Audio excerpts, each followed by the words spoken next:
Everything you need to know about SpaceX's historic astronaut launch. New York. The stakes have never been higher for Elon Musk's SpaceX. On Wednesday, the company will attempt to launch 2 NASA astronauts to the International Space Station in a mission called Demo 2. It will mark the first time in history that a commercial aerospace company has carried humans into Earth's orbit. NASA and space fans have waited nearly a decade for this milestone, which will usher in the return of human spaceflight to U.S. soil. The launch of SpaceX's Crew Dragon spacecraft is moving forward despite the COVID-19 pandemic, which has shuttered both private and government operations across the U.S. NASA says it must carry on with the mission in order to keep the International Space Station, a giant orbiting laboratory, fully staffed with U.S. astronauts. The space agency's top official, Jim Bridenstine, also said he hopes this launch will inspire awe and uplift the general public during the ongoing health crisis. Why is this important? The United States hasn't launched its own astronauts into space since the Space Shuttle program ended in 2011. Since then, NASA's astronauts have had to travel to Russia and train on the country's Soyuz spacecraft. Those seats have cost NASA as much as $86 million each. But the space agency chose not to create its own replacement for the shuttle. Instead, it asked the private sector to develop a spacecraft capable of safely ferrying astronauts to and from the International Space Station, a controversial decision considering that NASA had never before outsourced the development of a human-rated spacecraft. The thinking was that commercial companies could drive down costs and spur innovation, and NASA would have more time and resources to focus on exploring deeper into the solar system. In 2014, NASA awarded 2 contracts, $4.2 billion for Boeing to build its Starliner vehicle, and $2.6 billion to SpaceX, which planned to create a crew-worthy version of the Dragon spacecraft that was already flying cargo to and from the International Space Station. NASA had already put money towards SpaceX's development of the Dragon spacecraft used for transporting cargo. The space agency has said Boeing received more money because it was designing the Starliner from scratch. Boeing recently suffered a significant setback when a Starliner capsule malfunctioned during a key uncrewed test flight. But if SpaceX can carry out this mission, it'll be a major win for NASA, which has been pushing for more commercial partnerships. Not to mention, NASA won't have to ask Russia for rides anymore. When and where is liftoff? NASA and SpaceX are currently targeting Wednesday at 4:33 PT Eastern Time for liftoff from Florida's Kennedy Space Center in Brevard County, Florida. If bad weather or technical issues get in the way, NASA has May 30 and May 31 down as backup days. As of Monday evening, there looked to be about a 60% chance of favorable weather conditions. On launch day, officials will evaluate weather at 6 hours, 4 hours and 45 minutes before launch. The rocket will take off from Pad 39A, a historic site that has been the starting point of missions dating back to the Apollo era, including the first moon landing in 1969. SpaceX is currently leasing the launch pad from NASA. SpaceX and NASA will be co-hosting a webcast during takeoff, and they'll keep that live coverage rolling at least until Crew Dragon docks with the space station about 19 hours after launch. CNN and other news networks will also be sharing live updates on TV and online. Is it safe to launch during the pandemic? According to NASA, yes. The astronauts have been in strict quarantine together, and extra precautions are being taken to keep everything clean.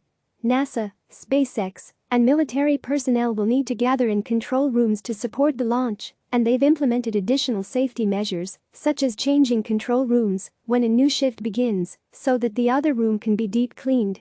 Only a few dozen members of the press will be able to attend the launch, NASA has said, and Kennedy Space Center will not welcome any visitors. NASA Administrator Jim Bridenstine and SpaceX Chief Operating Officer Gwynne Shotwell have also implored the public to follow the launch on television in order to prevent crowds of spectators from triggering a COVID-19 outbreak. Some local officials are also asking spectators not to gather on nearby beaches or other public viewing sites. Elon Musk, SpaceX's CEO, has faced steep criticism over his online comments about the coronavirus. He's repeatedly expressed his belief that the United States coronavirus response is overblown and shared misinformation about its threat. Who is flying to space? 2 veteran astronauts, Robert Behnken, 49, and Douglas Hurley, 53.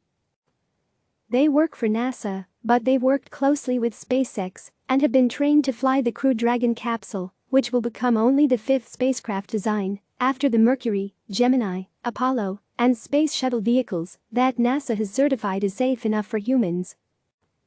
Benken and Hurley both began their careers as military test pilots and have logged hundreds of hours piloting supersonic jets. They also both flew on previous Space Shuttle missions. When NASA selected them for this mission in 2018, it continued a long lineage of military test pilots who were deemed to have the right stuff for groundbreaking moments in human spaceflight history. NASA wants to keep Benken and Hurley on the space station until another Crew Dragon capsule is ready to send more people on its next mission. The astronauts told reporters last week that they're expecting to spend 1 to 3 months in space. The maximum length is 110 days, according to NASA. When Benken and Hurley return home, they'll board Crew Dragon, journey back through the atmosphere, while the vehicle deploys parachutes, and then land in the Atlantic Ocean. What is Crew Dragon? It's a gumdrop-shaped capsule that measures about 13 feet in diameter and is equipped with 7 seats and touchscreen controls. Crew Dragon and the astronauts will ride into orbit atop a SpaceX Falcon 9 rocket, and the astronauts will board the vehicle the day of launch using an aerial crew access arm. After the rocket fires the Crew Dragon into the upper atmosphere, the spacecraft will separate and fire up its own thrusters to begin maneuvering toward the space station. The Crew Dragon capsule is fully autonomous, so the astronauts will mostly need to just monitor the systems and keep in touch with mission control unless something goes awry. Despite Benken and Hurley riding with a couple empty seats on board, they're not planning to bring extra luggage. Benken told reporters last week that they're only taking along a few small items, though it's not yet clear what those items are. The astronauts will spend about 19 hours aboard the spacecraft before arriving at the International Space Station. And yes, the Crew Dragon does have a toilet, just in case. Details about how it works have not been publicized. But one astronaut who worked on the Crew Dragon program said he has seen the design and said the accommodations are perfectly adequate for that task. What is the International Space Station? The International Space Station has orbited Earth for 2 decades.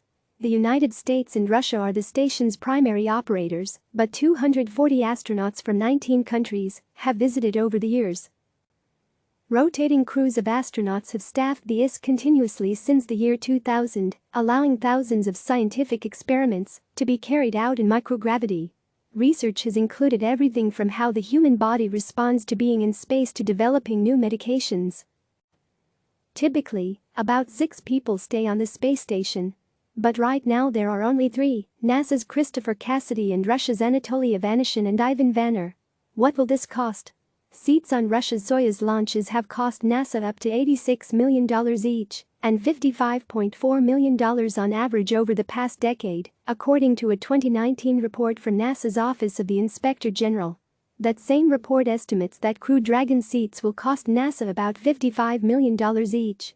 But those are estimates based on a contract that doesn't clearly define the per-seat cost and only accounts for the first 6 missions. A new analysis from the nonprofit Planetary Society, which promotes science and space exploration, suggests that, overall, NASA's Commercial Crew program is a bargain compared to previous human spaceflight programs in the United States. Is Crew Dragon safe? Both SpaceX and NASA have had to sign off on Crew Dragon's development throughout every major testing milestone. And this mission will be no different. Last week, NASA conducted a launch readiness review, which was meant to ensure that all the stakeholders are comfortable moving forward.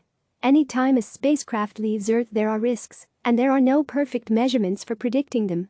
But NASA does try. SpaceX is required to ensure that Crew Dragon has only a 1 in 270 chance of catastrophic failure, based on one metric the space agency uses.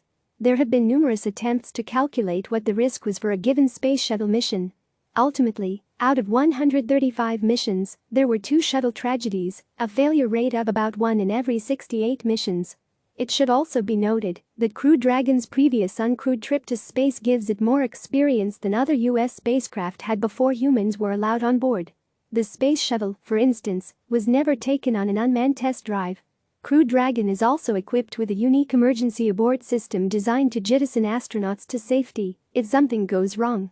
How will this affect the United States' relationship with Russia? Officials in both countries have held up their symbiotic relationship on the ISS as a beacon of post-Cold War cooperation. But tensions have climbed since the early 2010s, and that has occasionally extended into the country's space partnership. But the ISS has survived other geopolitical tensions. US astronauts and Russian cosmonauts are still working closely together. NASA officials said Russia and Japan, another ISS partner, both joined discussions for a Crew Dragon safety review last week. How difficult was it for SpaceX to reach this point? SpaceX's relationship with NASA has evolved dramatically over the years.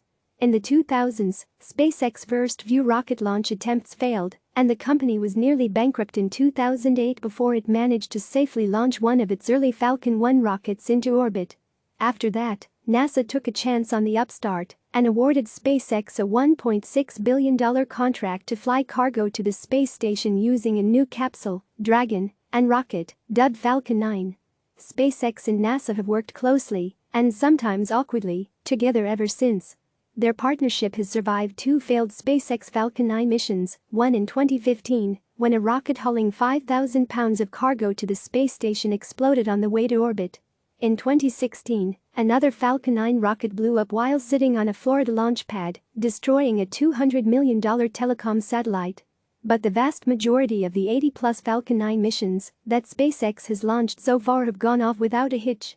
A setback in development of the Crew Dragon spacecraft came last year when SpaceX was conducting a ground test of the vehicle's emergency abort engines went explosively wrong.